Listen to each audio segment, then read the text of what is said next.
Telkom University merupakan perguruan tinggi yang selalu menjawab tantangan dalam kemajuan pendidikan dengan mengikuti perkembangan teknologi informasi dan komunikasi.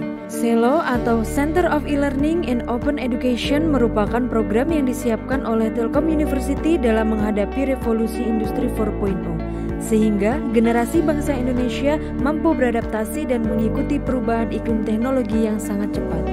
CELO menyediakan layanan yang mampu menjadi ekosistem bagi model pengembangan pembelajaran yang baru bagi Telkom University, di mana terdapat 3 fokus utama dalam program CELO, yaitu Learner Excellence, Teacher Excellence, dan Institutional Excellence. Dan ketiga pilar tersebut diimplementasikan oleh Telkom University yang akan menghasilkan harmonisasi dalam bentuk pendidikan berkarakter, unggul dalam teknologi, ilmu pengetahuan, dan seni. Program CELO memiliki bagian layanan dan pengembangan yang saling terintegrasi dalam memberikan pendidikan kepada mahasiswa dengan mengkombinasikan pembelajaran secara konvensional dengan pembelajaran jarak jauh atau disebut blended learning. Dalam implementasinya, CELO memiliki beberapa fasilitas dalam mengembangkan model pendidikan tersebut, yaitu yang pertama adalah 14 studio rekaman yang digunakan untuk menghasilkan konten video pembelajaran interaktif. Kedua adalah ruang post-production yang digunakan untuk menghasilkan video dengan materi dan grafis berkualitas tinggi dan berkarakter. Serta adanya sebuah ruang khusus make-up yang bertanggung jawab pada penampilan pengajar di dalam video. Studio yang dimiliki oleh CELO sudah berstandar broadcasting dengan perangkat-perangkat digital yang lengkap. Tentunya akan menghasilkan konten video pembelajaran yang sangat berkualitas, serta ditangani oleh tim ahli yang berpengalaman di setiap studio. Telkom University menggunakan metode belajar konvensional tatap muka di kelas sebagai sarana pembelajaran dan juga didukung oleh metode pembelajaran online dalam menyampaikan materi perkuliahan. Pada metode perkuliahan online, terdapat konten video materi yang harus disampaikan di mana dosen atau pengajar mata kuliah tersebut harus melakukan rekaman di studio CELO. Proses rekaman atau syuting ini dimulai dari materi yang sebelumnya sudah dibuat oleh dosen pengampu sesuai aturan. Selanjutnya, dosen pengampu melakukan syuting sesuai materi yang diajarkan. Agar menghasilkan video pembelajaran yang interaktif, hasil rekaman dari studio diolah oleh tim video editor, di mana pada bagian ini dilakukan standarisasi video agar memiliki kualitas dan visual yang berkarakter, sehingga materi yang disampaikan dapat dengan mudah diterima oleh mahasiswa. CELO menyediakan layanan yang memfasilitasi mahasiswa agar dapat melakukan perkuliahan dimanapun dan kapanpun melalui jaringan internet yang disebut e-learning. Pada layanan ini, mahasiswa dapat melihat materi yang diberikan oleh dosen pengampu baik dalam bentuk dokumen maupun video, serta terdapat konten lain dalam mendukung materi pembelajaran seperti forum diskusi, buku ajar, link referensi, serta dapat mengerjakan kuis yang sudah disediakan oleh dosen. Dengan adanya e-learning tersebut, mahasiswa sudah terlebih dahulu mengetahui materi yang terdapat pada perkuliahan, sehingga dosen pengampu bisa melakukan evaluasi di kelas tatap muka selanjutnya. Telkom University bersama CELO akan selalu memberikan layanan dan model pengembangan pembelajaran yang dibutuhkan oleh generasi mendatang.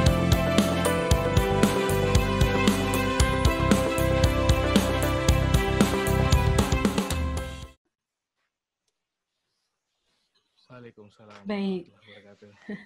Pertama-tama saya ingin menyapa narasumber kita pada hari ini.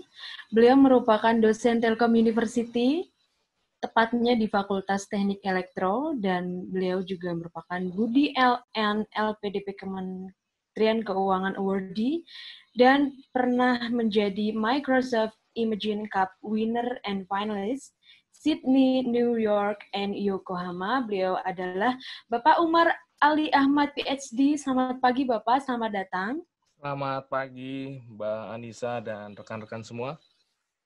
Baik, dan saya juga turut menyapa Kepala Urusan Pengembangan Produksi Konten CELO, Bapak Adi Purna Kurniawan STMT. Selamat pagi Bapak, selamat bergabung. Selamat pagi. Iya, dan tentunya saya juga tidak lupa untuk menyapa teman-teman yang hari ini hadir di webinar tema kelima ini, di mana hari ini tema kita adalah udah gede mau jadi apa? Sekarang udah era industri 4.0 loh. Nah, seru sekali tentunya. Namun sebelum kita memulai kegiatan hari ini, mari bersama-sama kita menyanyikan lagu Indonesia Raya.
Baik, untuk selanjutnya yaitu ada sambutan dan pembukaan oleh Kepala Urusan Pengembangan Produksi Konten Selo kepada Bapak Adi Purna Kurniawan. Kami persilahkan Bapak. Terima kasih Nisa. Assalamualaikum warahmatullahi wabarakatuh. Selamat siang Pak Umar. Selamat siang Pak Adi. Selamat siang juga teman-teman SMA di seluruh Indonesia. Di sini saya ingin memberikan sedikit sambutan. Izinkan saya share screen. Nah, pada hari ini kita memasuki sesi webinar high school yang kelima. Bersama nanti yang akan memberikan materi yaitu Pak Umar, di mana judulnya atau materinya adalah kita udah gede, mau jadi apa? Sekarang itu sudah revolusi industri keempat. Nah, ini menarik sekali nih. Ini benar-benar generasi sekarang ini ya. Di revolusi industri keempat ini kira-kira nanti teman-teman SMA kita mau jadi apa gedenya? Kalau dulu saya kan mau jadi dokter, pilot, guru, dan lain-lain. Nah, sekarang beda lagi nih zamannya. Ada yang bilang YouTuber, ada yang bilang online shopper, atau apa nih. Kita akan tahu nanti bersama Pak Umar. Nah, ini ada sedikit laporan nih, sebaran peserta kali ini. Total yang mendaftar itu ada 425. Baik itu dari SMA, SMK, sederajat, atau yang lainnya. Nah, yang lainnya itu ada 22. Ini mungkin bisa dari kampus atau SMP. Nah, dari 425 itu ada beberapa provinsi yang ikut, bahkan hampir seluruh provinsi yang ada di Indonesia. Dan paling banyak ternyata masih di Jawa Barat. Baik, mungkin itu saja sambutan atau laporan dari saya. Saya kembalikan waktunya ke Nisa. Terima kasih. Baik, terima kasih Bapak. Oke, untuk memulai kegiatan hari ini, pertama-tama saya juga ingin menyampaikan beberapa poin penting yang teman-teman harus tahu. Yang pertama yaitu Q&A. Mengenai Q&A, teman-teman dapat mengajukan pertanyaan dengan menuliskan di Q&A room, dan apabila nanti ada teman-teman yang kok saya punya pertanyaan yang sama ya, intinya sama gitu, tapi udah ada yang nanya, udah ada yang nulis. Nah, teman-teman hanya perlu menekan thumbs up, nah nanti itu akan menjadi pertanyaan yang direkomendasikan atau terfollow up ke atas sehingga nanti akan dijawab oleh narasumber. Nah, selain itu nanti teman-teman juga ada hal baru nih sekarang nih, nanti ada quiz melalui Quizizz web yang dilaksanakan setelah sesi tanya jawab. Nah, untuk gimana cara gabungnya nanti akan diinformasikan selanjutnya. Nah, hari ini atau kegiatan hari ini nanti akan dipilih 5 pemenang yang berhak mendapatkan door prize. Nah, door prize-nya itu apa? Door prize-nya adalah PIN SMB Telkom University, di mana PIN tersebut dapat digunakan untuk mendaftarkan diri teman-teman sekalian pada seleksi penerimaan mahasiswa baru. Untuk info lebih lanjutnya, teman-teman dapat mengunjungi website di smb.telkomuniversity.ac.id begitu. Nah, selain itu, saya juga ingin mengingatkan teman-teman wajib mengisi feedback ya. Nah, link feedbacknya akan diinformasikan nanti di tengah-tengah kegiatan.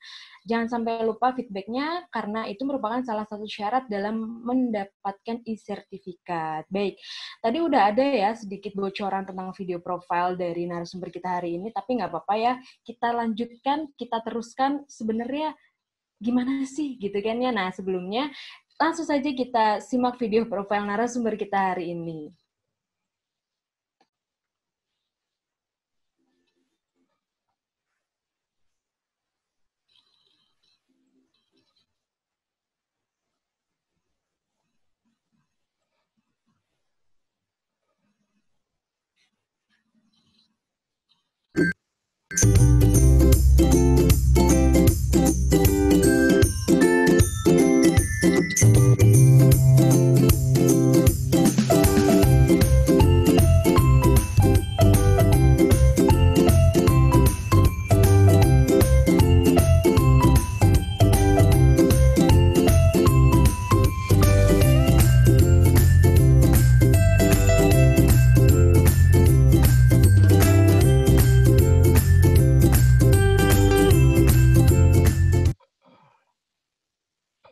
Baik, mungkin langsung saja kepada Pak Umar. Kami persilakan Bapak.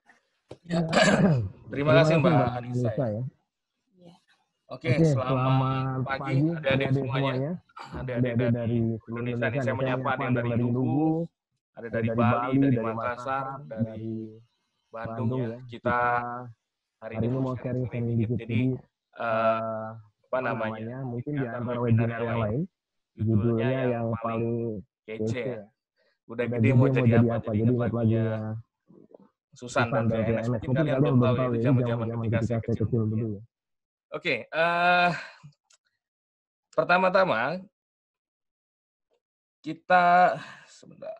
Saya udah share screen, masuk belum ya?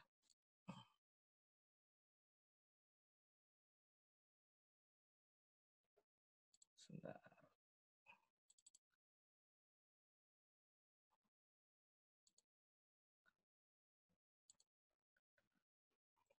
Masuk ya? Oke, jadi perkenalkan, nama saya Umar Ali Ahmad. Saya saat ini sebagai Ketua Program Studi S1 Teknik Komputer ya di Fakultas Teknik Elektro Universitas Telkom. Dan sebagai informasi, Telkom University saat ini memang menjadi perguruan tinggi swasta terbaik di Indonesia yang kita dapatkan di tahun 2019.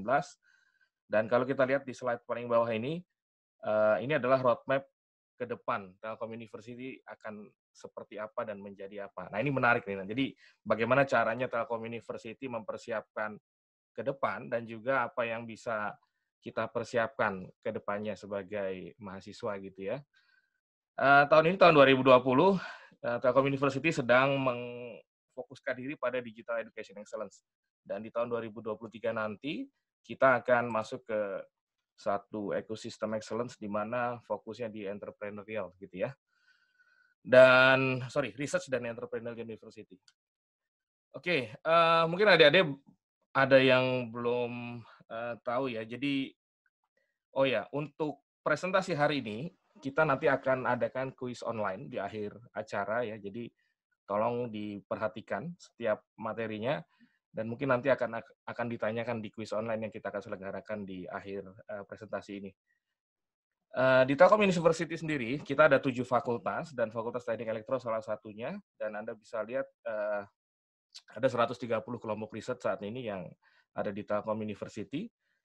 Dan juga ada 28.000 mahasiswa gitu ya, dengan hampir 50.000 lulusan yang tersebar di seluruh dunia. Kampus Telkom University ada di daerah Dayakolot, Bandung ya, dengan 55 hektar area kampus. Untuk Fakultas Teknik Elektro sendiri, mungkin sebelum karena kita audiensnya mayoritas adalah anak SMA, kadang adik-adik dari SMA ini sering bertanya gitu ya, apa sih bedanya fakultas ini dan fakultas yang lain. Nah, untuk Fakultas Teknik Elektro, sebagai informasi, saat ini sudah ada 5 program studi yang sudah existing, berjalan, dan ada 1 program studi baru yang akan beroperasi di tahun ini gitu ya, yaitu S1 Teknik Biomedis.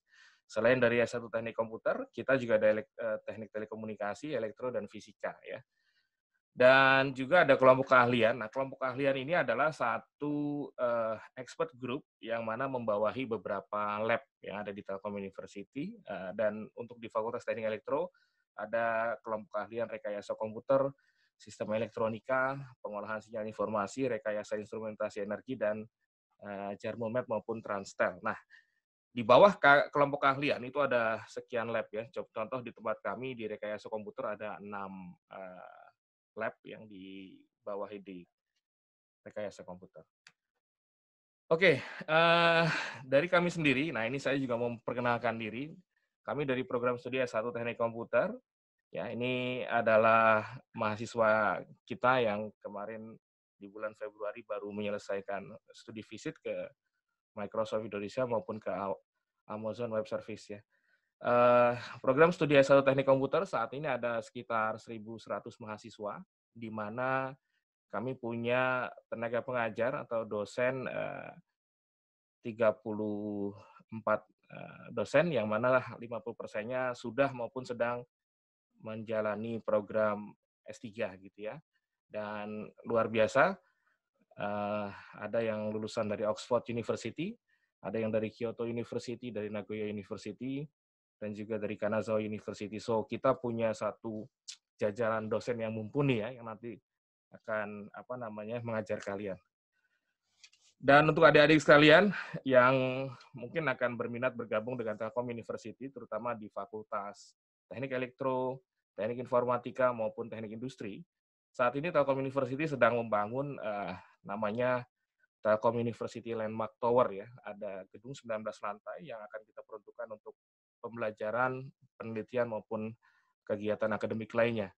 Dan apabila adik-adik bergabung di tahun ini, mungkin tahun depan kita akan bersama pindah ke lokasi ini, yang mana masih di kawasan Telkom University, gitu ya. Oke, sedikit tentang saya tadi mungkin sudah diperkenalkan. Jadi, saya memang asli dari kampus ini ya, S1 maupun S2 saya selesaikan di ST Telkom, dan S3 baru saya selesaikan tahun lalu dari Jepang, gitu ya. Asli, jika ada yang bertanya, saya dari Cirebon ya, Jawa Barat, dan sempat ke Purwokerto juga, gitu ya. Oke, untuk adik-adik sekalian, hari ini kita mayoritas akan berbicara profil ke depan seperti apa ya. Oke ya. Kita tidak bisa pungkiri ya, saat ini kita sedang menghadapi pandemi yang namanya COVID-19 ya, ataupun coronavirus disease ya. Nah, ini ada satu tangkapan satelit ya. Di sini kita olah data dari satelit Sentinel 5P ya, yang mana satelit ini mampu menangkap senyawa kimia yaitu nitrogen dioksida ya. Dari pantauan satelit yang mana satelit Sentinel ini merupakan satelit yang diluncurkan oleh European Space Agency ya. Jadi kalau kita lihat ini adalah Badan Antariksa Uni Eropa, kalau di Amerika ada NASA, di Jepang ada JAXA, di Indonesia ada 8 gitu ya. Nah, efek dari COVID-19 kalau adik-adik lihat sekalian ya. Jadi tangkapan satelit di bulan Desember sampai tanggal 16 Maret ya, ada perubahan struktur nitrogen dioksida yang cukup besar ya. Kita tahu di Cina polusi sangat tinggi ya. Dan kalau kita bicara nitrogen dioksida, ini adalah senyawa kimia yang sangat berbahaya, polutan yang merupakan output dari industri, pabrik, maupun asap kendaraan gitu ya. Dan kalau kita lihat di sini, ketika sebelum terjadinya lockdown ya, di akhir Desember mereka menemukan ada corona, lalu di Januari, Februari mereka lockdown gitu ya, dan cukup terjadi perubahan yang signifikan dari sebaran nitrogen dioksida ya. Adapun kalau kita lihat di data-data bulan Mei ini, ketika mereka sudah selesai lockdown, aktivitas sudah mulai kembali normal gitu ya, dan konsentrasi nitrogen dioksida di atmosfer yang ditangkap oleh satelit ini pun tidak berbeda seperti sebelumnya gitu ya. Artinya memang aktivitas manusia ini sangat berpengaruh. Nah, kenapa kita bicara apa hubungannya dengan COVID? Nanti akan saya bahas di slide berikutnya. Jadi gara-gara COVID juga ya, kita bisa lihat di sini adik-adik. Ya, di Singapura mereka sekarang bekerja sama dengan pembuat robot ya. Jika kalian mungkin sudah tidak asing dengan robot seperti ini yang sudah kita sering lihat, di mana robotnya merupakan mirip dengan yang dibuat Boston Dynamics ya. Dan juga di Amerika ada perusahaan yang namanya Intelligent Automation. Mereka mengembangkan sebuah robot yang mampu mencukur rambut ya, kita bisa lihat di sebelah kanan ya. Karena mengurangi interaksi antara manusia, akhirnya digunakanlah robot ya.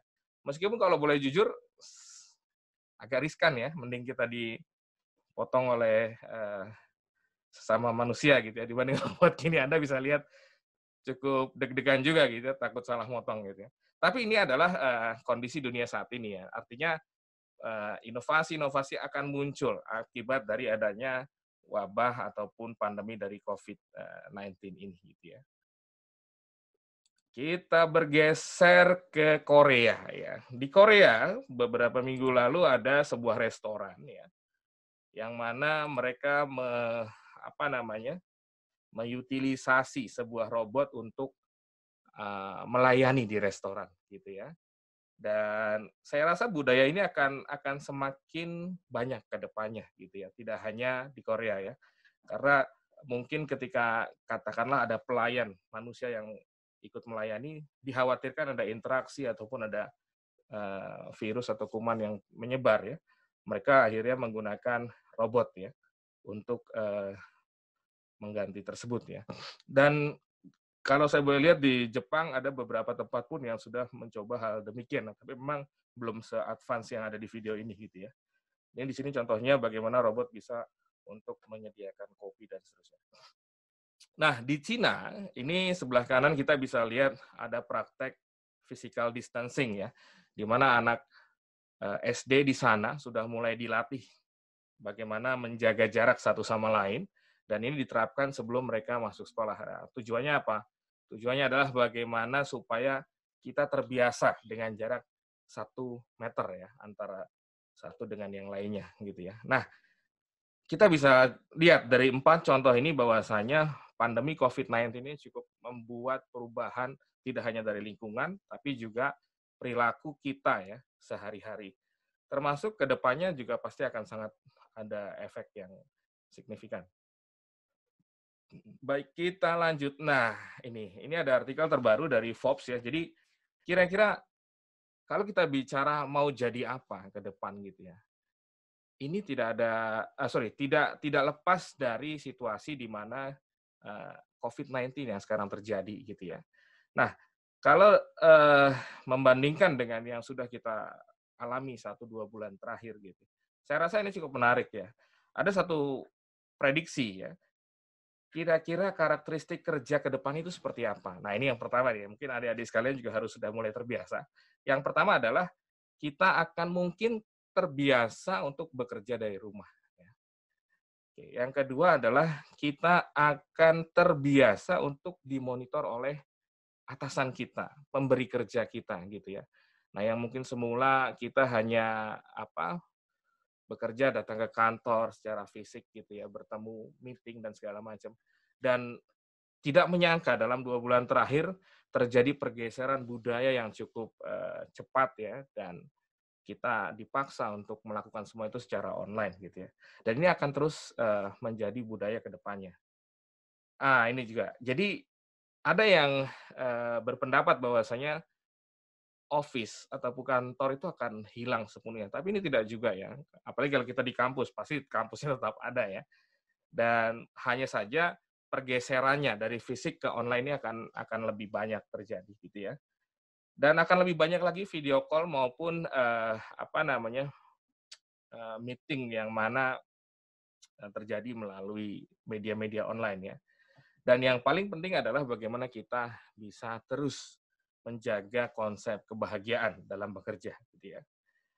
Nah, di artikel lain kita lihat bahwasanya perusahaan-perusahaan besar ya, seperti cerita rekan kami di Microsoft, di Google maupun di Facebook ya, ada beberapa kebijakan yang sangat memudahkan mereka. Karena mungkin kalau kita bicara sebagai IT company, pekerjaannya memang relatif banyak yang online ya, sehingga tidak perlu physical yang harus datang ke kantor dan seterusnya gitu ya.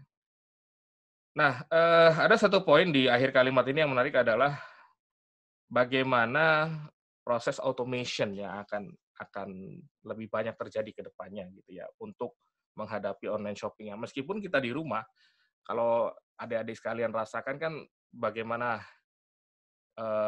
order melalui Tokopedia, Bukalapak, Shopee itu kan tetap berjalan gitu ya. Bahkan kita bisa lihat bagaimana kurir-kurir Grab, Gojek sangat aktif ya untuk mengantarkan pesanan. Nah, jadi kira-kira adik-adik sekalian kalau misalkan kita ingin mencari ya informasi apa sih yang dibutuhkan dalam 5-10 tahun ke depan gitu ya. Dan ini sangat terpengaruh juga dari keadaan kita hari ini, yang mana adanya COVID-19 ya. Ada satu analisis di sini bahwasanya ada 5 skill utama yang kira-kira kita perlu siapkan ya untuk ke depan. Yang pertama adalah kemampuan kita mempelajari namanya artificial intelligence ya. Ini adalah kecerdasan buatan ya. Dan saat ini riset di bidang AI ini masih sangat progresif, terus berkembang gitu ya. Yang kedua adalah tentang data analisis. Nah, ini salah satu kemampuan wajib ya. Jadi adik-adik meskipun nanti kita masuk di bidang-bidang yang tidak terkait dengan IT ya, tapi data analisis ini sangat penting ya. Saya rasa bisa diterapkan di berbagai bidang ya. Kita bicara perbankan, kita bicara kehutanan, kita bicara perminyakan, kita bicara telekomunikasi, apalagi IT gitu ya. Sangat-sangat membutuhkan yang namanya data analisis. Ini adalah kemampuan kedua yang saya rasa kita perlu kuasai gitu ya. Jadi apa sih data analitik? Data analitik adalah satu bidang ekspansi setelah statistika. Jadi kemampuan matematis di situ ada, juga ada kemampuan untuk menganalisa bagaimana data yang ada untuk bisa diolah menjadi suatu data yang bisa diambil keputusan gitu ya. Nah, yang ketiga adalah emotional intelligence. Nah, ini menarik ya. Jadi bagaimana kita tetap bisa mengedepankan hati. Apa itu emotional intelligence? Ini adalah kecerdasan emosional ya. Saat ini kita bekerja yang semula face to face, kita harus melalui sebuah media online gitu ya. Kita juga tetap bisa menaruh simpati dengan lawan bicara kita di ujung sana. Kita coba menaruh rasa empati dan seterusnya. Ini adalah bagian dari emotional intelligence. Jadi kita bisa mengatur rasa gitu ya dari kecerdasan emosional ini. Yang keempat, yang tidak kalah penting adalah sosial media ataupun digital media marketing. Nah, kita tidak menyangka ya. Saya ambil contoh misalkan YouTube gitu ya. Satu platform YouTube di mana sekarang ada jutaan orang ya yang berlomba-lomba setiap hari menghasilkan konten, dan dari konten itu juga bisa menjadi pendapatan gitu ya. Nah, kalau kita bicara fenomena di platform YouTube, itu mayoritas adalah kembali ke kompetensi seseorang gitu ya. Dan kompetensi seseorang untuk mulai dari membuat konten, mengedit konten sampai mempublish dan juga mengumpulkan sekian viewers gitu ya. Nah, ini saya rasa dengan banyaknya platform yang ada saat ini, bagaimana kita memanfaatkan sosial media ini untuk kepentingan kita gitu ya. Contoh misalkan saya punya satu solusi, saya punya satu produk, saya punya satu resep masakan misalnya. Bagaimana sih supaya bisa ditiru banyak orang ya? Beberapa bulan lalu kita ramai dengan fenomena dalgona ya. Semua orang mencoba, dan dari share-share kecil ini melalui sosial media akhirnya menjadi satu trending gitu ya. Dan terakhir yang tidak kalah pentingnya adalah kalian harus mempunyai satu kemampuan untuk problem solving gitu ya. Jangan malah menjadi bagian dari masalahnya, tapi bagaimana kita menjadi bagian dari pemecah masalah. Ya. Oke, mari kita sejenak lupakan ya. Ini Mbak Anissa, Pak Adi, kita stop dulu bicara coronanya ya. Sampai lupa bahwasanya 2020 itu terus berjalan gitu ya. Nah, saya punya beberapa update ya untuk adik-adik sekalian. Jangan lupa ya, di tahun 2020 ini perkembangan yang terkait dengan teknologi sudah cukup pesat gitu ya. Adik-adik tahu ya, mungkin di depannya ada laptop. Kalau kita bicara laptop yang platformnya Intel, ada namanya Intel Core i3, Core i5 ya. Hari ini sudah Core i9 ya atau i9 ya, di mana sudah masuk ke generasi 10-nya Intel. Fabrikasinya Intel saat ini menuju ke fabrikasi ukuran 7 nanometer gitu ya, di mana ke depan ukuran chip akan makin kecil sehingga akan di volume atau media yang sama nanti akan lebih banyak core yang bisa masuk gitu ya. Nah, kalau kita bicara Intel, ya, Intel hari ini sudah mampu menyediakan prosesor 5 GHz gitu ya. Sementara kita lihat rivalnya AMD ya. Adik-adik tahu AMD sudah lebih apa istilahnya, lebih agresif ya. Mereka sudah mampu mengembangkan prosesor yang lebih banyak core-nya dengan teknologi yang mereka punya, yaitu AMD Threadripper ya. Untuk platform prosesor yang consumer, kita bisa lihat ada sampai 5 GHz gitu ya. Kalau kita lihat di Intel ini 8 core yang mereka punya gitu ya. Sementara untuk yang platform server di Intel core i9-nya sudah 18 core dan untuk AMD sudah 64 core ya. Coba kita lihat di komputer kita saat ini, di laptop kita saat ini ya. Kita core i5 misalkan. Berapa core yang kita pakai? Nah, mungkin sekitar 4 core ya, yang dual core atau 4 core yang ada saat ini. Jika kita bicara 8 core, tentunya untuk laptop-laptop keluaran terbaru yang lebih mahal harganya ya. Oke, lanjut ya. Bagaimana dengan perkembangan storage ataupun teknologi memori ya? Seagate di tahun 2020 ini sudah bisa membuat ya sebuah hard disk yang berukuran 20 terabyte gitu ya. Dan ini akan terus sampai 2026 targetnya adalah 50 terabyte ya. Adik-adik bisa bayangkan kalau punya sekarang mungkin hard disk eksternalnya yang ada di rumah ya, bisa 1 terabyte ataupun 500 megabyte gitu ya. Dan keluaran terbaru sudah sampai 20 terabyte. Dan ini akan terus membesar ukurannya gitu ya. Nah, bagaimana dengan memori ya? Kita bicara memori laptop, hari ini mungkin mayoritas masih menggunakan DDR3 atau ada juga yang DDR4 ya. Hynix sudah masuk ke DDR5, di mana satu slot ya bisa sampai 64 GB ya. Artinya kalau misalnya kita punya satu laptop, di sana ada 2 slot ya, kita bisa menggunakan hampir 128 GB untuk ukuran memori ya. Bayangkan ya, dengan menggunakan memori 8 GB saja, kita sudah bisa memainkan game-game terbaru ataupun aplikasi yang sangat berat gitu ya. Apalagi ini 128 GB. Anda bisa bayangkan secepat apa prosesnya gitu ya. Ini adalah dari sisi storage ya. Jangan lupa di tahun 2020 ya, kamera pun sudah punya satu terobosan yang sangat istilahnya besar gitu ya. Mungkin adik-adik sekalian cek HP-nya itu berapa megapiksel gitu ya. Kalau kita bicara iPhone misalnya, mungkin bisa 12 megapiksel gitu ya. Nah, Fujifilm sebagai pabrikan dari Jepang sudah meluncurkan, saya rasa tahun lalu ya, satu atau 2 tahun yang lalu, yaitu Fujifilm GFX 100 ya, dengan kemampuan bisa menangkap sampai 102 megapiksel ya.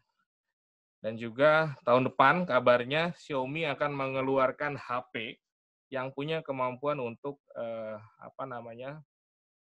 bayangkan 100 megapiksel itu ada di dalam HP, ada di dalam saku Anda gitu ya. Ini bisa sejernih apa gambar yang dihasilkan, dan juga Hasselblad ya mampu sampai 400 megapiksel ya. Meskipun harganya ini kalau kita lihat bisa sampai 800 jutaan gitu ya. Oke. Anda bisa bayangkan ya, dengan kamera 100 megapiksel itu bisa moto apa gitu ya. Ini sebelah kanan bisa kita lihat ya. Ada foto yang saya ambil dari Corey Smith ya. Beliau coba mengabadikan gambar bulan menggunakan kamera 100 megapiksel. Meskipun ini tidak serta-merta ya, kamu punya kamera langsung mengarah ke bulan gitu ya, untuk bisa menangkap gambar bulan secara penuh seperti ini. Ya, tidak bisa serta-merta karena harus ada tambahan lensa ataupun tele ya yang cukup bisa untuk mengcapture gambar yang cukup jelas ya. Dan ini hanya bisa dilakukan dari tempat dan juga waktu yang tepat ya. Karena tidak semua tempat bisa mendapatkan posisi bulan yang cukup perfect ya untuk mendapatkan gambar seperti ini.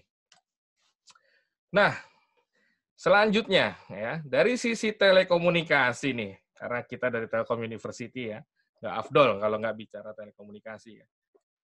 Nah, apa yang terjadi dengan jaringan ya. Anda saat ini menggunakan beberapa operator telekomunikasi yang ada di Indonesia. Ada Telkomsel, ada Indosat Ooredoo, ada XL ya, ada Smart Telkom dan seterusnya. Nah, kita bicara satu operator lah, Telkomsel ya. Untuk teknologi yang sekarang kita gunakan adalah 4G ya, dan secara teknologi 5G ini sudah siap diluncurkan ya. Beberapa operator di luar negeri sudah trial ya. Sebagai contoh di sebelah kanan kita ini satu vendor yang namanya Ericsson sudah mengembangkan teknologi 5G ya. Oke, adik-adik bisa lihat ya sebelah kiri ini ya. Kita lihat GPRS tahun 97 ya. Kecepatannya hanya 50 kbps ya, kilobit per second ya.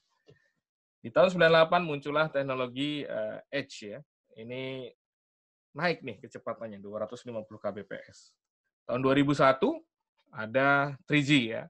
Sudah mulai lebih cepat lagi 384 kbps. Kalau kita share gambar atau video rasanya bisa lebih cepat ya. Dan tahun 2009 kita masuk ke area 4G ya, di mana kecepatannya lebih cepat lagi.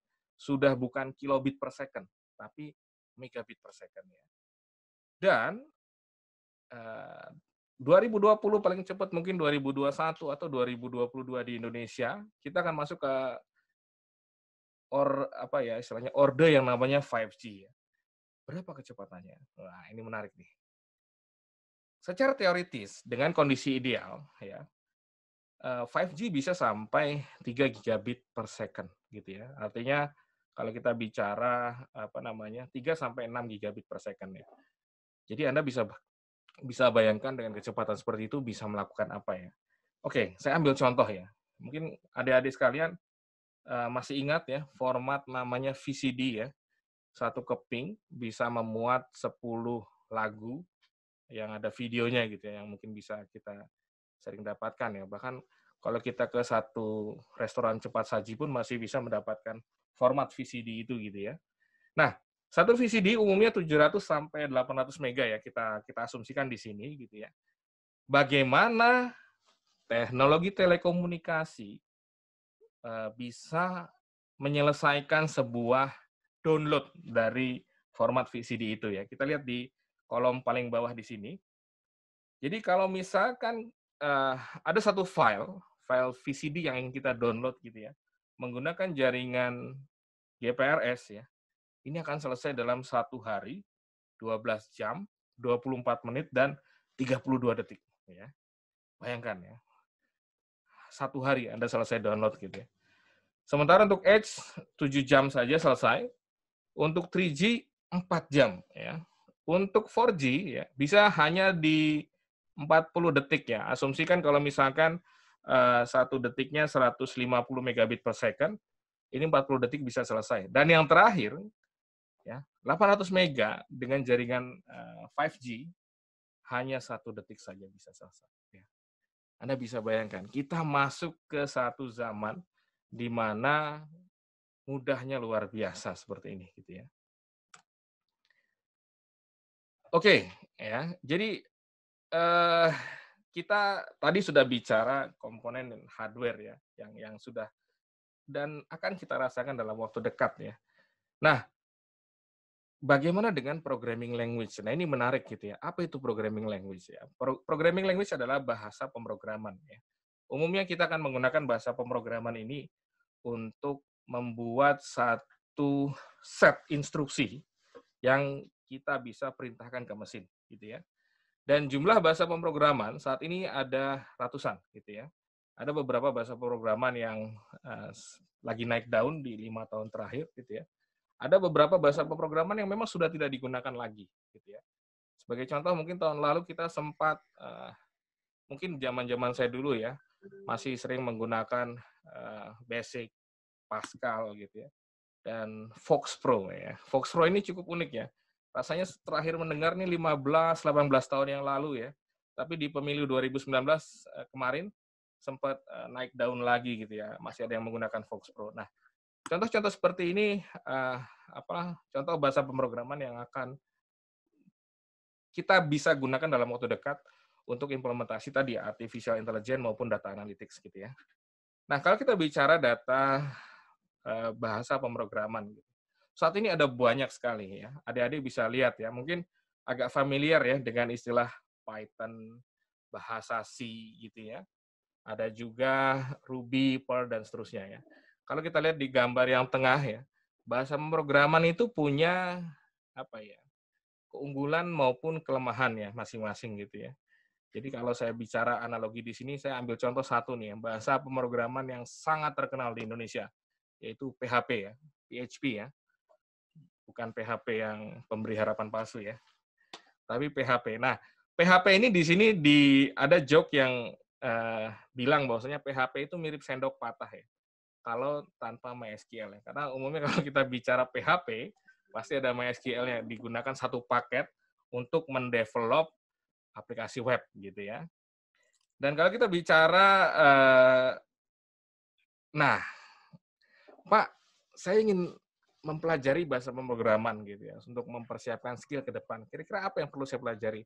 Jika Anda menanyakan itu tahun 2020, saya bisa bilang bahwasanya adalah pelajarilah Python gitu ya. Kenapa? Karena Python ini general purpose programming language ya, bisa digunakan untuk banyak fungsi, dan dalam popularitasnya kita lihat di tabel yang paling kanan, PyPL Google adalah satu indeks Google yang mana berdasarkan popularitas ya, orang-orang yang mencari di Google tutorial-tutorial tentang bahasa pemrograman tertentu, dan Python saat ini masih tertinggi di antara bahasa pemrograman yang lain.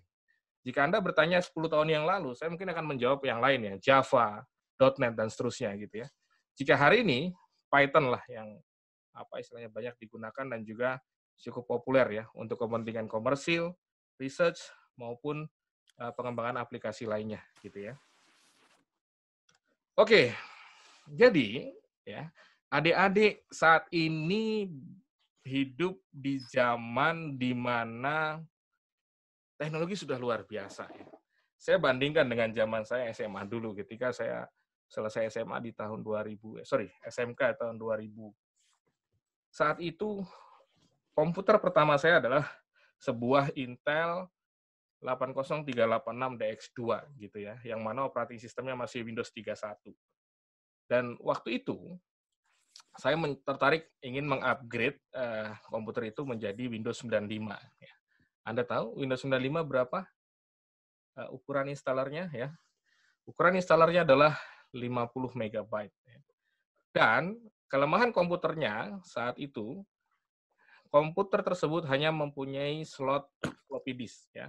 Satu floppy disk 1,4 MB ya. Artinya apa? Untuk bisa menginstal Windows 95 saat itu, saya harus menggunakan 30-40 floppy disk ya. Dipecah-pecah supaya bisa masuk ke sana, selesai satu floppy disk, kita masuk ke floppy disk berikutnya dan berikutnya. Hari ini ya, kita udah bicara storage yang mana ordernya sudah terabyte gitu ya. Memori ordernya sudah gigabyte ya. Saat itu mungkin memori masih ukuran kilobit dan seterusnya gitu ya. Jangankan 5G ya.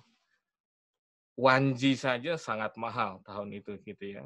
Kita mungkin pernah mendengar ada istilahnya AMPS ya, dengan Motorola-nya dan seterusnya itu bisa telepon aja udah luar biasa gitu ya. So, adik-adik sekarang hidup di zaman CPU yang sudah sampai 64 core, memori sudah ratusan giga gitu ya, storage sudah puluhan terabyte, kamera bahkan sudah ratusan megapiksel ya, dengan jaringan yang sudah ordernya gigabit per second ya. Apa yang bisa Anda lakukan dengan teknologi? Nah, inilah ya. Jadi kira-kira ke depan bisa jadi apa ya? Kalian hidup di zaman yang sudah jauh lebih mudah ya, dengan berbagai teknologi yang ada saat ini maupun ke depannya akan ada gitu ya. Dan saya yakin teknologi yang jauh bisa lebih maju dibanding apa yang kita bisa lakukan 20 tahun yang lalu. Ya, jadi inti bicara hari ini adalah bagaimana kita mempersiapkan apa yang perlu disiapkan secara skill, hard skill adik-adik sekalian, soft skill adik-adik sekalian, untuk menghadapi zaman di mana kita menghadapi dengan teknologi yang sudah sejauh ini gitu ya. Oke, ya. Yuk kita bicara dikit tentang skill ya. Skill itu apa sih? Nah, sorry, Mbak Anissa, waktu kita ada berapa menit lagi nih? Dipercepat ya? Baik, oke. Baik. Jadi, saya ambil satu slide dari Pak A.T.H. Nuranto ya, Direktur Career Development Center di Telkom University. Jadi, adik-adik kalau kita bicara skill, adik-adik harus punya beberapa kemampuan ya yang harus disiapkan. Dan ini bisa kita lakukan selama masa di universitas ya. 4 tahun di universitas ini sangat cukup untuk mempersiapkan skill tersebut ya, baik hard skill maupun soft skill ya. Dan kalau kita bicara dunia kerja, yang dibutuhkan adalah adik-adik harus mempunyai satu komunikasi yang efektif ya. Yang kedua adalah bagaimana kemampuan untuk menggunakan komputer yang tadi sudah saya jelaskan ya. Bagaimana problem solving, interpersonal skill, teamwork, dan seterusnya. Nah, kalau kita lihat, ini adalah potret yang dibutuhkan oleh dunia kerja. Dan kita lihat bandingkan dengan di slide sebelumnya, bagaimana skill yang dibutuhkan pasca COVID-19. Ada beberapa yang mirip, ya bahkan di sini lebih lengkap ya. So, ini sangat menarik ya. Jadi, adik-adik masih saya bicara golden era ya. Anda umur 17, 18, sampai 25 tahun ini adalah umur-umur yang mana bisa menentukan nasib Anda ke depannya seperti apa gitu ya. Jadi apa yang Anda lakukan di umur-umur rentang segini, 18 sampai 25, itu akan menentukan nasib kita ke depannya ya. So manfaatkanlah sebaik-baiknya gitu ya. Bagaimana nanti memilih profesi-profesi apa yang ingin disasar ya, dan bagaimana mempersiapkan skill untuk mencapai profesi tersebut gitu ya. Nah, apa hubungannya dengan revolusi industri ya? Jadi kalau kita bicara lihat potret-potret kecil tadi ya, kita hubungkan dengan sebuah fenomena yang namanya revolusi industri 4.0 ya. Mungkin adik-adik bingung ya, kok industrinya udah 4.0 ya. 1.0-nya itu kapan ya? Saya mendapat pertanyaan seperti ini. Jadi kalau kita bicara 1.0-nya itu terjadi tahun 1784 ya. Dan revolusi generasi kedua tahun 1870 dan revolusi ketiga di 1960-an ya, ketika kita masuk mulai ke industri manufaktur yang menggunakan teknologi IT dan seterusnya. Dan revolusi 4.0 itu apa? Industri 4.0 itu apa? Ini saya dapat slide dari rekan di B4T, Kementerian Perindustrian ya. Jadi intinya adalah ya, bagaimana kita mempunyai suatu kemampuan data analisis dan juga artificial intelligence ya, untuk menghasilkan beberapa teknologi platform ya. Di sini ada smart sensor, ada augmented reality ya, mobile device application dan seterusnya. Jadi ini adalah key features yang akan meramaikan industri 4.0. Dan kalau adik-adik lihat ya, untuk mencapai industri 4.0 ini sangat mutlak ya, membutuhkan skill yang tadi saya sebutkan gitu ya.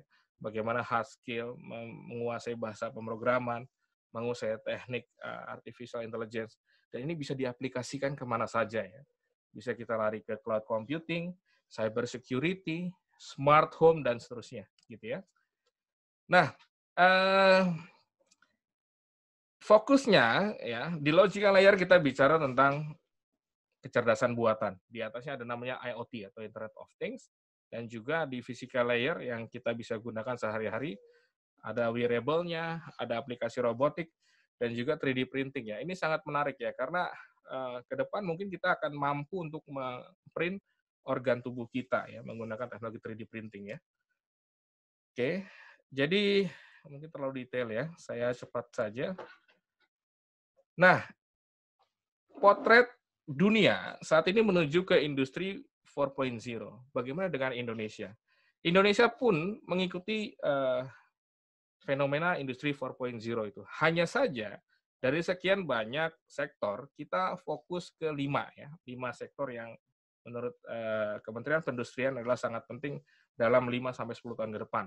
Yang pertama adalah sektor makanan minuman, yang kedua tekstil, yang ketiga otomotif, yang keempat elektronik, dan yang terakhir adalah kimia. Ya. Nah, contohnya apa? Saya ambil contoh yang paling gampang karena terkait dengan elektronik ya. Untuk yang elektronik, Indonesia akan masuk ke satu horizon ya. Nah, di sini bisa kita lihat ya. Kita akan mampu memproduksi komponen smartphone ya, IoT manufacturing maupun baterai untuk kendaraan listrik ya. Jadi kalau sekarang kita masih menggunakan bensin untuk motor maupun mobil kita, 5-10 tahun ke depan kita mungkin akan lebih terbiasa menggunakan kendaraan elektrik ya, kendaraan berbasis baterai seperti halnya di negara maju gitu ya. Oke. Nah, jadi Oke ya, ini mungkin 2 atau 3 slide saya terakhir Mbak Anissa ya. Kalau kita bicara Telkom University ya, kita bisa sampaikan bahwasanya kita bagian dari Telkom Group, Telkom Indonesia Group ya. Jadi Telkom Indonesia sendiri ada banyak anak perusahaan ya, mulai dari Telkomsel, Metra, Mitratel dan seterusnya. Nah, adik-adik sekalian ya, ketika katakanlah sudah yakin ingin bergabung dengan Telkom University, kami bisa sampaikan bahwasanya ini adalah opsi yang juga bisa jadi pilihan untuk berkarir ke depannya gitu ya. Nah, dari beberapa poin yang saya sampaikan, mau jadi apa ya? Ada industrinya gitu ya, ada juga fenomena teknologi terbarunya, dan juga ada entitas ekosistem telekomunikasi yang mana bisa kita sasar ke depan gitu ya. Saya bocorkan sedikit ya, berdasarkan Telkom Digital Playbook ya. So, ada hal yang menarik di sini ya. Telkom Group dengan struktur yang tadi saya sudah sampaikan, sudah menetapkan bahwasanya akan bertransformasi menjadi digital telco company melalui 3 domain bisnis ya. Ada digital connectivity, digital platform, dan digital service ya. Adik-adik bisa lihat ya, digital connectivity ini kita bicara jaringan. Di sana ada jaringan fiber optik, ada 5G ya, yang tadi saya sudah jelaskan, ada SDN, software defined network, satelit, dan infrastruktur lainnya ya. Ada digital platform, kita bicara cloud computing, ada di situ juga IoT, blockchain, dan juga big data ataupun AI ya. Dan terakhir adalah digital services. Katakanlah ya, adik-adik ingin fokus saja untuk mempersiapkan skill Anda ke depan. Minimal dibutuhkan di Telkom Group gitu ya. Apa sih yang harus saya siapkan ya? Ini contohnya, ini bocorannya. Jadi contoh, kita ingin berkontribusi di bidang digital services gitu ya. Di sana ada beberapa skill set ya yang harus kita kuasai untuk masuk ke role-role seperti ini ya. Contoh, di sana ada IT security ya. Untuk bicara IT security, saya harus menguasai skill apa? Di sana ada mobile development ya. Mobile development ini apa sih? Bikin aplikasi yang di running di atas platform mobile ya, bisa Android, bisa iOS dan seterusnya. Nah, untuk 4 tahun ya, saya ingin menguasai katakanlah skill-skill yang berkaitan dengan mobile development. Di Telkom University kita sudah menyiapkan berbagai kurikulum yang mengarah ke sana gitu ya. Contoh misalkan kalau kita bicara Android ya, sekarang yang lagi ngetop adalah Kotlin ya. Kalau kita bicara iOS ya, yang lagi ngetop juga adalah tadinya Objective-C, kita masuk ke Swift language ya. Nah, adik-adik ya, 4 tahun ke depan ya, fokuslah di sini ya. Fokus ke area-area yang mana nanti akan dibutuhkan di 2025 misalkan ya. Dari format-format ini, Anda harusnya sudah bisa, oh ya, ternyata 2025 digital marketing sangat menarik ya. Ada yang membutuhkan ya. Industrinya ada gitu ya, ekosistem industrinya ada, perusahaannya ada. Artinya ketika kita sudah menguasai skill itu, kita minimal akan dibutuhkan untuk masuk ke sana gitu ya. Ini yang inti yang akan presentasi saya hari ini. Jadi kalau mau jadi apa, ya, ini yang harus disiapkan ya. Oke, so slide saya terakhir ya Mbak Anissa. Jadi bagaimana caranya untuk mempersiapkan digital talent ya, untuk mendukung mimpi tadi mau jadi apa ya. Bergabunglah bersama kami di Telkom University ya. Kami sudah menyiapkan berbagai kurikulum ya yang terkait dengan format-format digital talent tadi, sehingga dengan infrastruktur telekomunikasi, infrastruktur IT, infrastruktur computing yang sangat memadai ya, kita bisa create berbagai macam aplikasi baru yang berkaitan dengan pencapaian digital talent ke depan gitu ya. Oke, sebagai informasi juga adik-adik sekalian ya, jadi Telkom University adalah kampus pertama di Indonesia yang sudah mendeklarasikan Merdeka Belajar. Ya. Apa itu Merdeka Belajar? Ini adalah konsep baru yang diusung oleh Menteri Pendidikan kita, bagaimana menyediakan satu platform yang mana kita bisa belajar meskipun tidak harus di universitas yang sama ya. Kalau kita bandingkan dengan di Eropa, ada satu konsep namanya Erasmus Mundus ya. Contoh Anda bisa ambil kuliah S2 di 4 negara yang berbeda ya. Kurang lebihnya mirip-mirip seperti itu. Dan Telkom University secara infrastruktur maupun akademik dan non-akademik sudah siap untuk ke arah sana. Ya. Dan saya rasa Mbak Anissa ini sudah akhir dari presentasi saya hari ini ya. Dan untuk adik-adik sekalian, sambil kita Q&A ya, tanya jawab ya. Ini sudah dibuka ya. Kuisis kita hari ini ya. Jadi kuisis kita kodenya adalah 254511. Yuk kita masukkan di sana ya. Nanti kita bermain bareng sambil kita tanya jawab ya. Nah, untuk hadiahnya saya akan memilih urutan pertama sampai urutan kelima gitu ya. Dan hadiahnya adalah sebuah ada 5 buah ya, Mbak Anissa ya. Betul, Bapak. 5 buah PIN SMB Telkom University. Apa itu PIN SMB? Ini adalah satu ID yang bisa kita gunakan untuk mendaftar ke Telkom University ya. Kalau beli secara langsung ke bank itu berapa, Mbak? Kira-kira 400.000 ya? 400.000, Bapak. Iya. Oke, jadi ada PIN senilai 2 juta rupiah yang akan bisa kita perebutkan ya melalui kuis ini. Oke, saya rasa itu dulu Mbak Anissa sebelum saya mulai kuisnya. Barangkali ada yang mau ditanyakan, silakan. Baik, mungkin langsung saja Pak untuk memulai kuis sembari tanya jawab, betul ya Pak ya? Ya. Gitu. Ya, langsung saja Bapak. Silakan teman-teman, tapi jangan ini dulu ya, jangan leave dulu ya. Jangan leave, teman-teman bisa langsung mengikuti kuis di quizizz.com. Gitu. Atau mau langsung, ini juga sudah banyak sekali pertanyaan yang masuk, Bapak. Oke, Mbak. Mungkin tanya jawab dulu ya. Ini masih berjalan nih. Baru 15 yang masuk di kuis ini. Baik, silakan Bapak. Boleh memilih Bapak pertanyaan mana yang ingin dijawab. Oke, saya sebentar ya. Oke ya. Ini masih adik-adik silakan join di kuisisnya ya. Ini sudah masih berlangsung.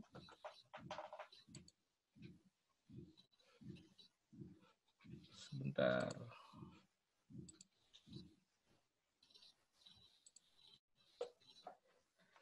Oke. Wah ini luar biasa nih, ada banyak yang bertanya ya. Ada yang dari Bandung, ada yang dari Jawa Timur. Nah, ini dia nih. Sebentar ya, saya pilih berapa pertanyaan, Mbak? Mungkin 2-3 pertanyaan, Bapak. Baik, ya. Oke. Ini saya jawab dulu yang dari Joshua ya. Joshua dari SMA Telkom Bandung gitu ya. Selamat pagi Pak, saya Joshua. Kalau lihat sudah banyak robot seperti yang Bapak tunjukkan, bagaimana cara kita agar bisa tetap tidak terkalahkan oleh sebuah robot? Jadi, adik-adik sekalian, jangan khawatir ya. Robot adalah mesin ya. Bagaimanapun juga manusia jauh lebih unggul ya, karena kita dibekali oleh Tuhan Yang Maha Esa hati maupun otak gitu ya. Jadi tetap saja manusia yang menciptakan robot ya, bukan robot yang menciptakan manusia. Jadi kalau kita, nah ini contoh adik Joshua mengambil contoh buruh pabrik yang dikurangi dan tenaga kerja digantikan dengan robot. Oke, saya ambil contoh di Jepang gitu ya.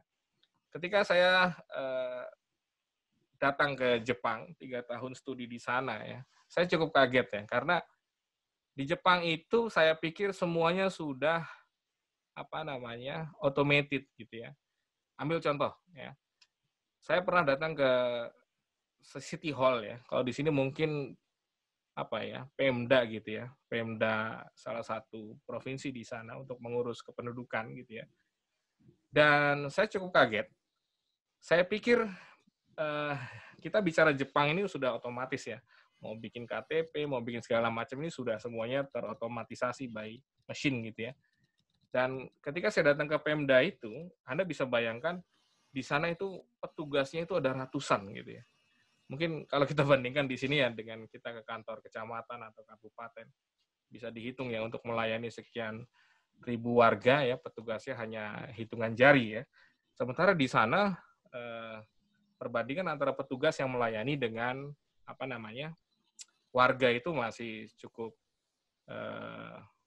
besar gitu ya. Jadi dan setelah saya penasaran gitu ya, kenapa harus ada orang sebanyak ini di Jepang untuk melayani sekian banyak warga? Apakah semuanya bisa kita gantikan dengan robot ataupun kita gantikan dengan sebuah sistem gitu ya? Dan ternyata jawabannya cukup membuat tercengang ya, karena mereka bilang apa? Banyak hal yang tidak bisa diselesaikan oleh robot. Ya. Sebagai contoh, saya bikin surat pengumuman ke seluruh warga. Ini kalau kita mau otomatisasikan menggunakan e-office dan segala macamnya, siapa yang bisa menjamin tidak ada kesalahan dan segala macam. Jadi mereka lebih mementingkan ketelitian gitu ya. Sehingga fungsi verifikasi manualnya itu jauh lebih ditingkatkan ya. Nah, ini satu contoh aja ya. Jadi kalau kita bicara Jepang tidak semuanya juga harus robot ya. Oke lah, kita bicara industrinya robot betul gitu ya. Orang yang terlibat di pabrik memang tidak sebanyak 10 tahun yang lalu. Tapi bagaimana mengoperasikan robot itu supaya mencapai satu sistem yang ideal, efektif, itu juga tetap butuh manusia gitu ya. Jadi kita bicara kapasitas lebih besar, tapi peran penting manusia tetap dibutuhkan gitu ya. Oke, yang kedua ya, saya loncat ke mungkin yang agak tengah nih, Mbak Anissa ya. Boleh Bapak, mangga. Saya masuk ke apa ini? Wah, ini berkali-kali nih. Alizar Nur Rahman dari SMK Telkom Cirebon ya. Jadi, apakah benar jika jaringan 5G diterapkan akan menyebabkan radiasi yang cukup besar? Nah, ini menarik ya. Jadi, saya juga membaca berita serupa ya. Katanya di suatu negara ada yang trial teknologi 5G ya, dan beberapa burung mati gitu ya. Jadi, tenang saja ya. Ketika ada satu teknologi diluncurkan, itu sudah melalui berbagai fase ya. Mulai dari testing, provisioning, dan seterusnya. Ya, dan yang ngetes ini nggak cuma 1-2 orang, ya, tapi sekian negara melalui protokol yang sudah disiapkan. Jadi, saya akhirnya memutuskan bahwasanya yang tadi saya contohkan di suatu negara di Eropa itu adalah ternyata hoax. Ya. Jadi, ada 5G, tiba-tiba ada beberapa burung yang mati. Memang, kalau kita bicara 5G, ada frekuensi yang lebih besar yang diterapkan ya. Dan ketika kita bicara frekuensi besar yang diterapkan, itu otomatis ada juga efeknya. Nah, efeknya sejauh mana? Nah, ini yang tidak semengerikan yang digambarkan di hoax tersebut gitu ya. Oke, terakhir nih mungkin Mbak Anissa ya sebelum saya mulai kuis ya. Betul, silahkan Bapak. Ini saya ada pertanyaan, ini tadi mirip-mirip yang Alizar ya. Bentar, tadi ada yang dari Bali G nih. Nah ini. Selamat pagi Pak, saya Fran Jimson dari SMK 2 Bali G, Toba Samosir. Saya bertanya, faktor apa yang membuat teknologi di Indonesia terlihat lemah dibandingkan negara lain? Jadi gini deh ya, tidak ada yang namanya lemah ya. Hanya saja kecepatan implementasinya memang tidak secepat di negara maju. Kenapa?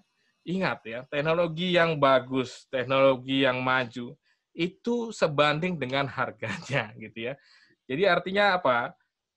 Kita mungkin butuh waktu, karena butuh investasi yang tidak sedikit ke arah sana. Jadi prioritas kita saat ini mungkin di ekonomi, ya, bagaimana kita memenuhi kebutuhan-kebutuhan pokok masyarakat kita, dibanding harus mengimplementasikan teknologi-teknologi tersebut, gitu ya.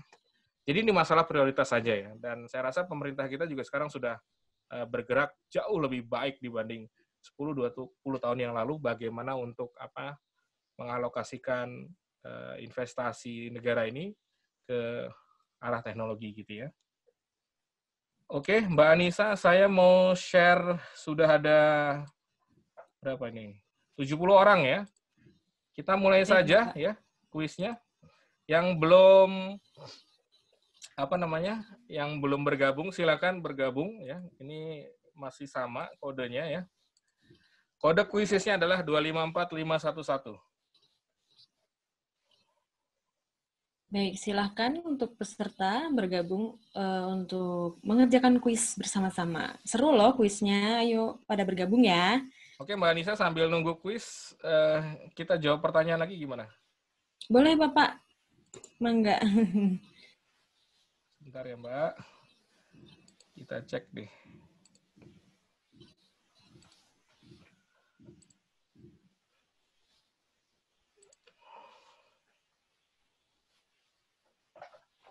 Selanjutnya ya.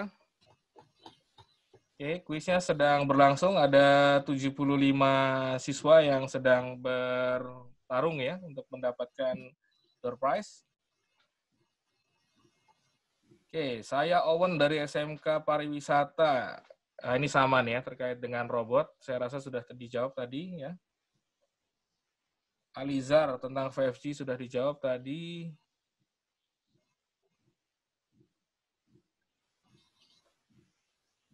Ah, ini dia.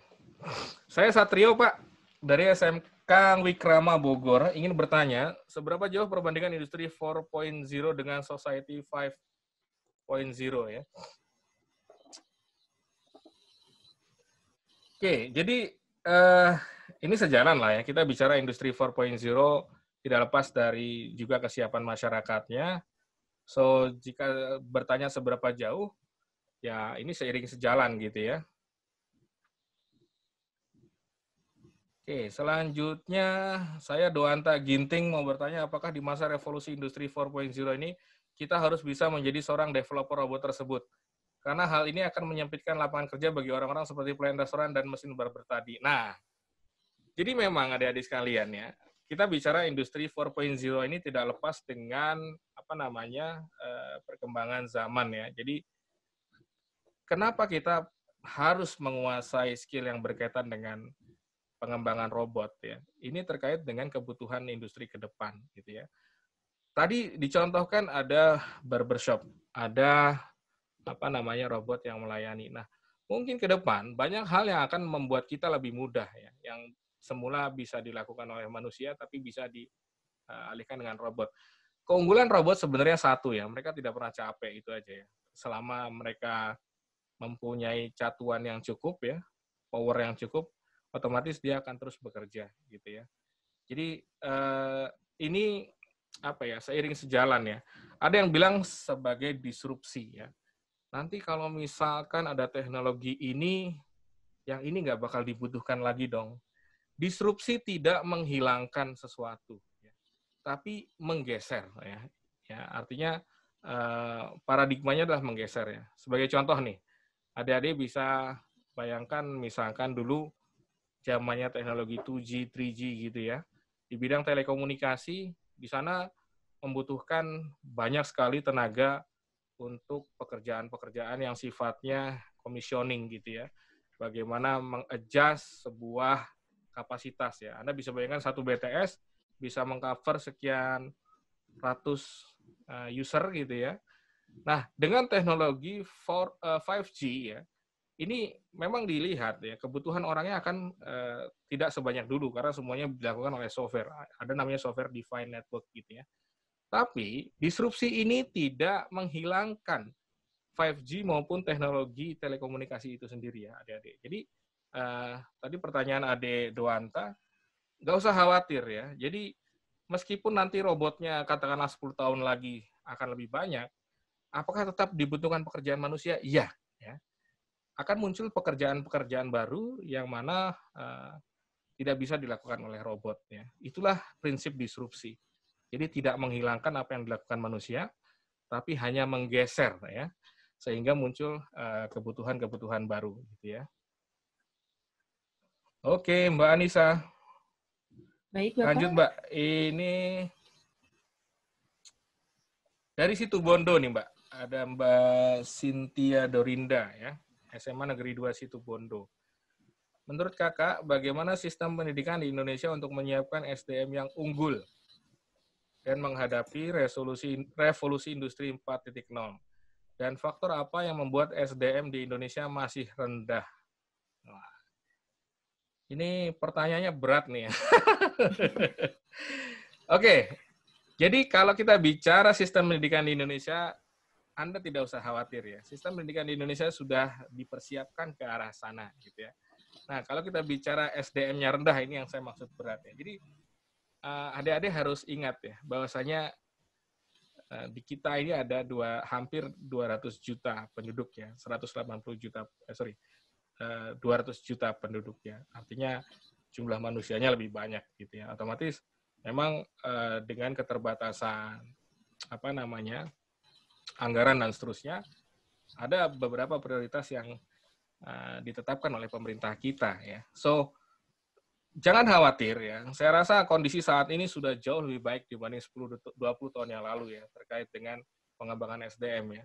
Di mana sebagai contoh ya, saya sharing dikit tentang LPDP, beasiswa yang saya dapatkan.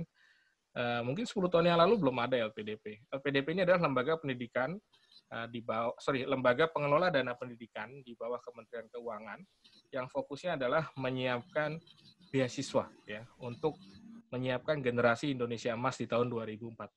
Jadi adik-adik nggak usah khawatir, pemerintah kita sudah memikirkan ke arah sana.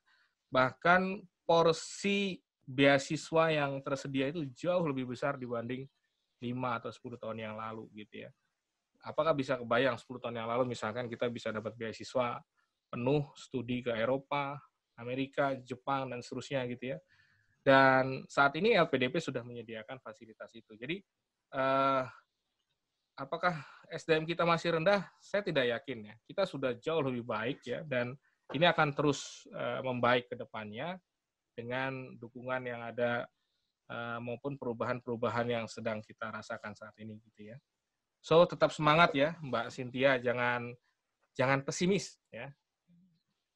Oke, saya Zahra dari Depok, Pak. Ingin bertanya, seperti apa teknologi di masa depan yang mungkin akan booming dan tantangan atau tren apa yang akan terjadi?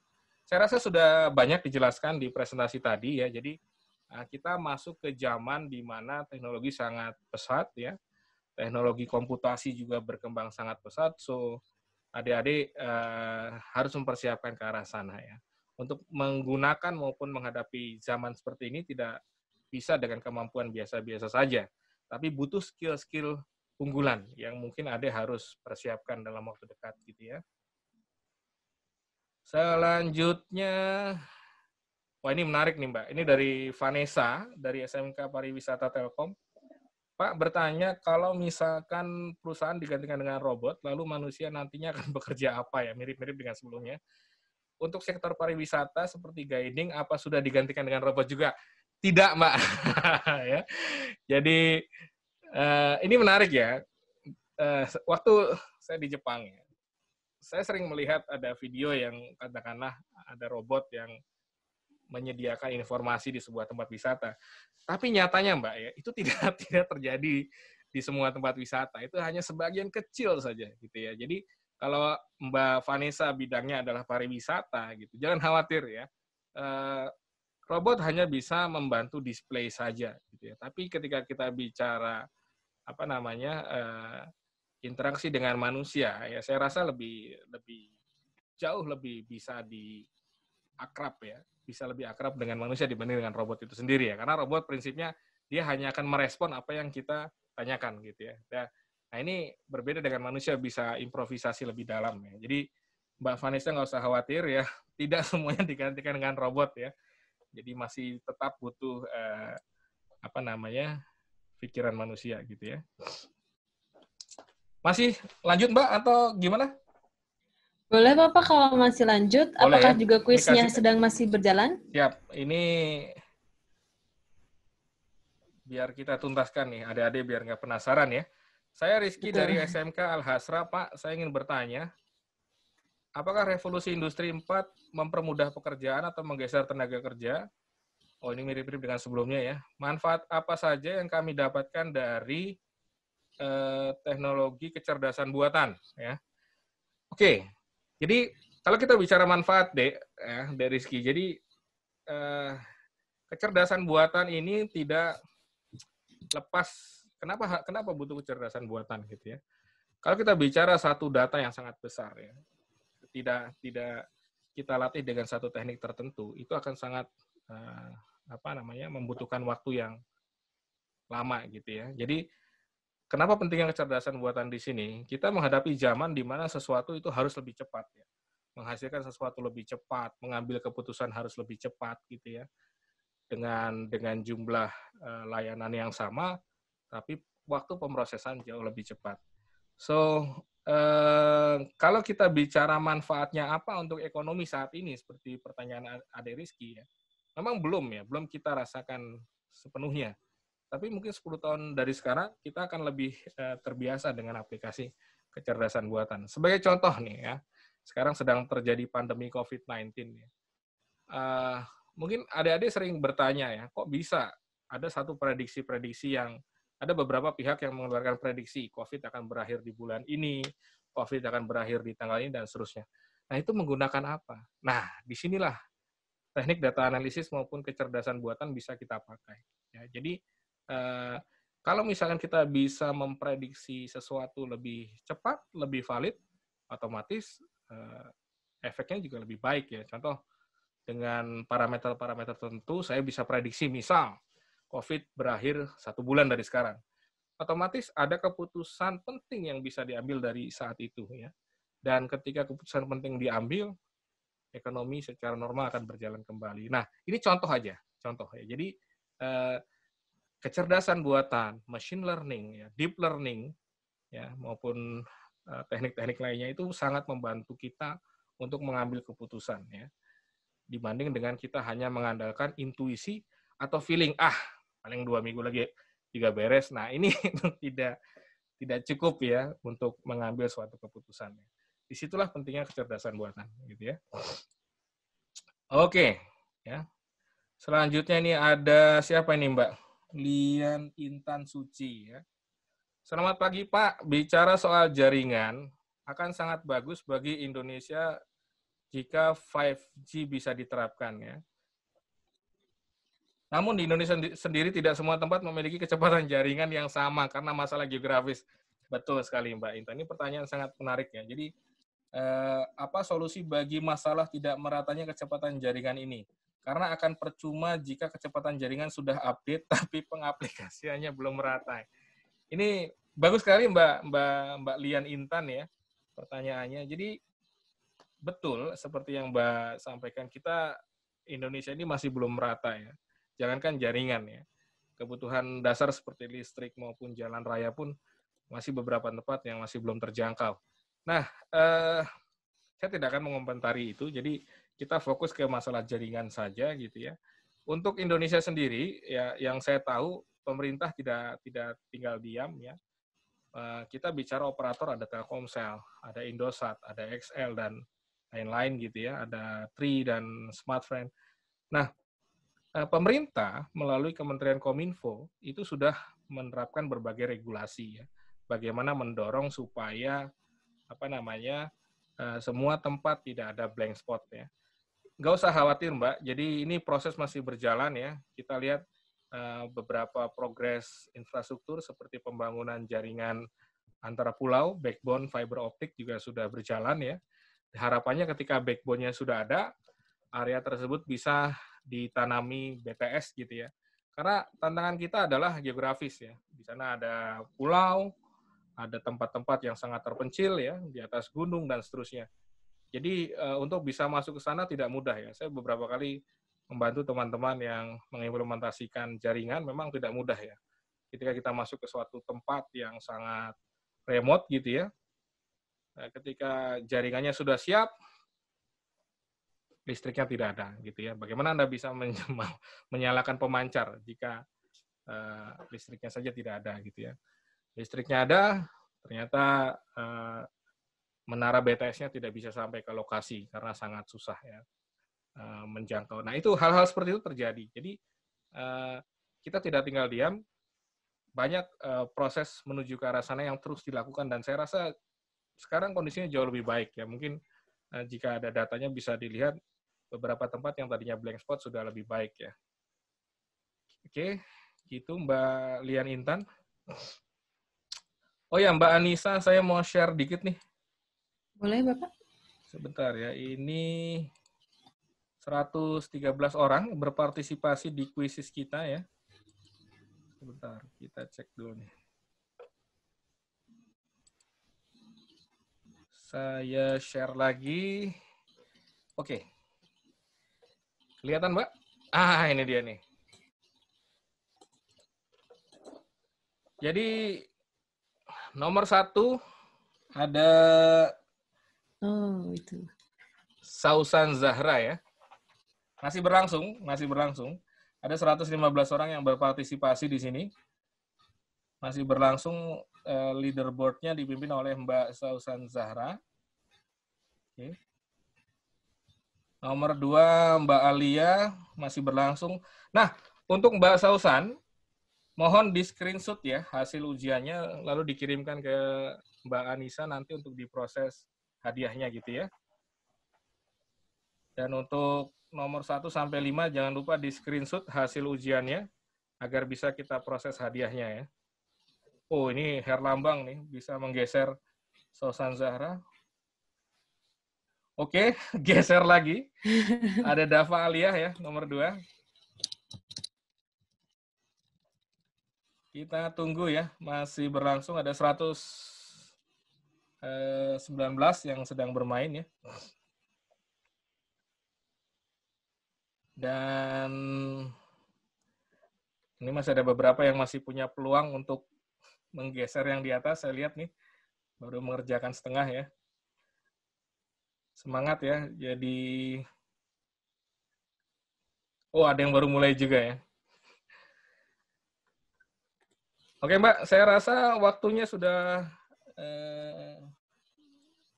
cukup atau mau ada pertanyaan lagi barangkali? Kalau untuk kuisnya sendiri, Pak, ini kira-kira akan selesai pada pukul berapa ya, Pak ya? Ini kita selesaikan di jam 12, Mbak. Jadi nanti mungkin, tapi kalau saya lihat rasanya nggak berubah ini ya, masih 5 besarnya tidak berubah gitu ya. Kita akan tutup kuisnya jam 12 ya, nanti akan di-share. Tapi prinsipnya tolong untuk yang sudah menyelesaikan kuis dan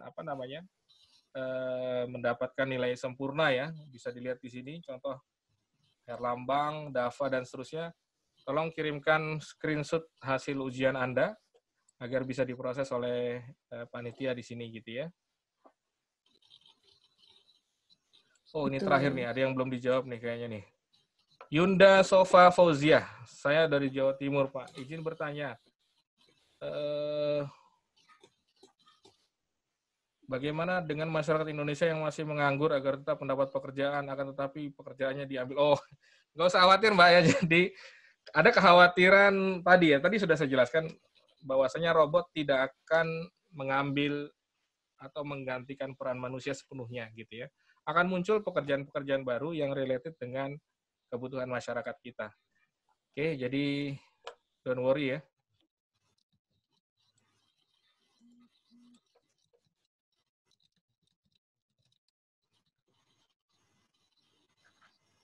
Nah, ini terakhir nih, pertanyaan sangat bagus dari Dimas Noval SMA 4 Bekasi.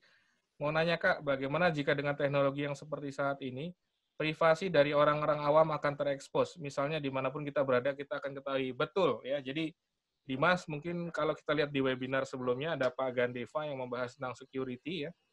Jadi kalau kita bicara privacy ini masuknya ke ranah security ya. Jadi bagaimana kemudahan teknologi malah membuat orang tidak aman ya. Artinya bagaimanapun, kemanapun kita bisa dilacak. Apakah seperti itu Pak? Betul ya. Selama Anda menggunakan HP, HP-nya punya fasilitas enable location GPS gitu ya, otomatis Anda akan mudah terlacak ya. Tapi jangan khawatir, sekarang sudah banyak opsi untuk menutupi celah-celah seperti itu ya. Dan kalau kita bicara security ini sangat lebar ya dimensinya. Jadi tidak hanya dari sisi teknologi, dari sisi kitanya ada namanya social engineering. Kita bisa memagari diri kita dengan teknik-teknik tertentu gitu ya. Kalau misalkan saya nggak mau dilacak ya matikan dengan location-nya gitu ya. Kalau misalkan saya pengen lebih secure ya jangan pakai platform ini. pakai platform lain yang lebih secure. Itu ada opsi-opsinya. Jadi Anda tidak perlu khawatir lah. Kurang lebihnya seperti itu. Oke, saya rasa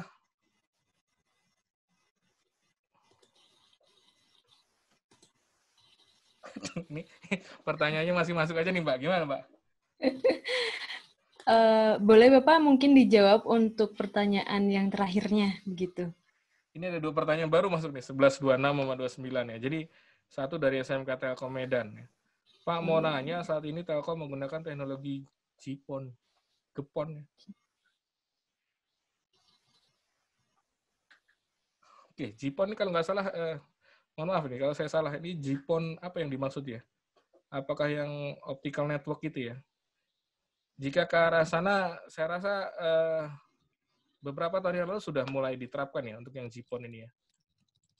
Oke, dan terakhir saya Muhammad Putra Septian dari SMK Negeri 3 Bogor. Saya mau nanya, apakah dengan adanya corona ini merupakan suatu titik pendorong ekonomi 4.0 ya, dan juga secara tidak langsung mendorong pengonlinean pekerjaan yang mungkin bakal berpengaruh positif.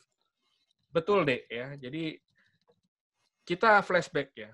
Desember 2019, November 2019. Apakah kita pernah memprediksi akan seperti ini gitu ya? Saya rasa tidak ada orang yang bisa membayangkan ya. Di bulan April 2020, di bulan Mei 2020 ternyata semua pekerjaan online lah. Mirip lah dengan adik-adik sekarang ya. Akhir Desember 2019 misalkan. Apakah Anda pernah berpikir bahwasanya tidak perlu melewati ujian nasional gitu ya? Saya rasa Anda kan tidak masih berpikir kita akan ada UN, akan ada perayaan besar-besaran dengan rekan-rekannya, dan tiba-tiba semuanya di-online-kan gitu ya. Nah, saya rasa inilah yang sekarang sedang terjadi, shifting, bergeser ya, perilaku manusia bergeser ya, perilaku environment lingkungan kita juga bergeser ya. Dan saya rasa ini akan menemukan bentuk baru dalam 1-2 bulan ke depan. Ya. Jadi kita akan lebih terbiasa dengan online. Apakah ada positifnya, Pak? Pasti ya. Positifnya mungkin dari sisi keluarga, kita akan lebih sering bertemu dengan keluarga kita, gitu ya. Sesuatu yang mungkin tadinya langka karena waktu habis di jalan, gitu ya, waktu habis di tempat kerja dan seterusnya. Positifnya ada, negatifnya juga ada, betul ya. Ada beberapa gelombang pekerjaan yang berhenti dan seterusnya. Dan ini tidak akan diam deh ya. Dunia itu dinamis ya. Semua akan bergerak menuju ke titik-titik kestabilan baru. Ya. Dan ini mungkin akan kita capai bentuk-bentuk kestabilan baru di bulan Juni, Juli. Itulah yang lagi ngetren sekarang istilah new normal gitu ya. Jadi don't worry ya, Muhammad Putra Septian. Ada pengaruh positif pasti ya. Jadi pengaruh negatifnya juga ada. Semoga kita bisa lebih banyak mengambil pengaruh positifnya dibanding yang negatif. Ya. Oke, Mbak Anissa. Halo Mbak Anissa. Gimana Bapak? Ini yang ikut ujian nambah lagi nih Mbak. Ini ada 142 sekarang ini ya. Jadi oke, gini aja. Saya putuskan kuisnya saya tutup jam 12 ya. Nanti siapapun yang sudah selesai di jam 12, kita akan umumkan ya. Nanti intinya apa? Tolong adik-adik sekalian di-capture saja hasil ujiannya dulu. Nanti kita akan umumkan 5 besarnya gitu ya. Oke, saya rasa cukup Mbak dari saya. Mungkin ada yang lain dari Mbak Anissa. Mungkin nanti akan kita informasikan melalui email begitu ya Pak ya, pemenangnya. Boleh. Baik. Mungkin ada yang ingin ditambahkan dari mungkin di sini ada Pak Asas Putra. Mungkin Bapak ingin menambahkan Pak? Sudah cukup. Memang yang diterangkan dengan Pak Umar tadi betul-betul memberi banyak perkembangan kepada kita ya, terutama adik-adik, bahwa teknologi itu ternyata banyak membantu pekerjaan manusia, dan COVID ini membuktikannya. Keren. Terima kasih Pak Putra. Baik, karena kita sudah di penghujung acara, kami juga mengucapkan terima kasih sebanyak-banyaknya Pak Umar yang hari ini hadir. membagikan banyak sekali ilmu pengetahuan dan wawasan tentunya kepada kita semua. Dan ini kuis masih berlangsung, nanti kita jam 12 akan menemukan atau mendapatkan 5 orang pemenangnya yang akan kita hubungi ya. Baik. Di off kegiatan berarti ya, setelah kegiatan ini. Nah, begitu saja kami juga mengingatkan, jangan lupa untuk mengisi feedback-nya ya, teman-teman semua. Karena nanti sibuk ini nih, fokus banget ke kuis, lupa gitu kan ngisi feedback-nya gitu. Nah, jangan lupa ngisi feedback-nya karena feedback akan ditutup pukul 5 sore nanti. Nah, baik, begitu saja. Mungkin terima kasih sebanyak-banyaknya atas partisipasinya teman-teman hari ini. Semuanya terima kasih, Pak Adi, Pak Putra, Pak Umar. Sekali lagi, akhir kata, wassalamualaikum warahmatullahi wabarakatuh. Waalaikumsalam warahmatullahi wabarakatuh. Waalaikumsalam warahmatullahi wabarakatuh.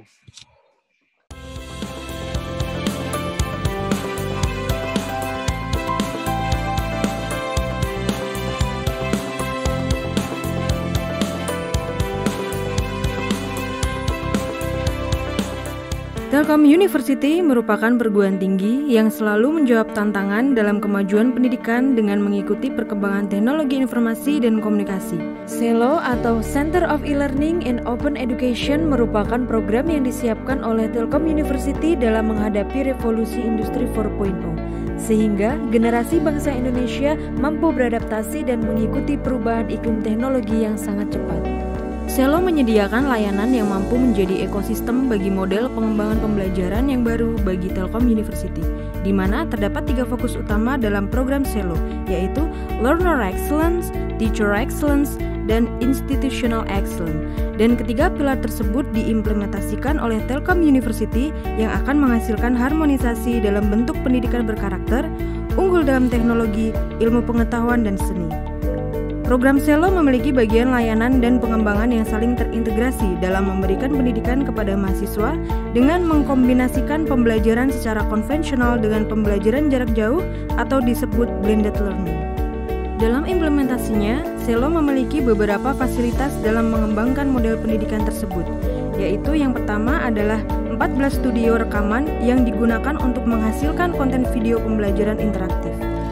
Kedua adalah ruang post-production yang digunakan untuk menghasilkan video dengan materi dan grafis berkualitas tinggi dan berkarakter. Serta adanya sebuah ruang khusus make-up yang bertanggung jawab pada penampilan pengajar di dalam video. Studio yang dimiliki oleh CELO sudah berstandar broadcasting dengan perangkat-perangkat digital yang lengkap. Tentunya akan menghasilkan konten video pembelajaran yang sangat berkualitas, serta ditangani oleh tim ahli yang berpengalaman di setiap studio.